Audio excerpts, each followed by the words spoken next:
కర్మ is a boomerang. కల్కి 2 నుంచి దీపిక అవుట్.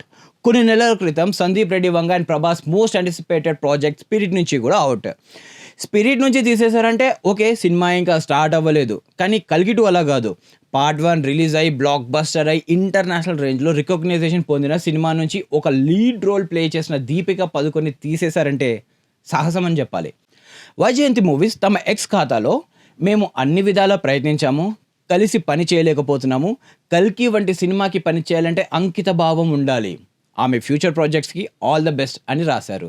డైరెక్టర్ నాగ్ అశ్విన్ కూడా ఇన్స్టాలో ఒక పోస్ట్లో నువ్వు జరిగిపోయిన దానిని మార్చలేవు, జరగబోయేది నీ చేతుల్లో ఉంది అంటూ ఒక పోస్ట్ చేశారు.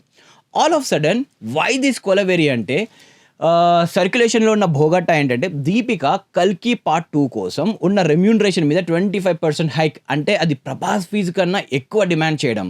రెండోది, తన పర్సనల్ వర్కింగ్ స్టాఫ్ దాదాపు 25 మంది ఉంటారు అండ్ వాళ్ళందరికీ 5 star accommodation and treatment request చేయడం. వర్కింగ్ అవర్స్ 7 గంటలకు మించి ఎక్స్టెండ్ చేయలేనని చెప్పడం వల్ల ఆమెను ప్రాజెక్ట్ నుంచి తీసేశారు.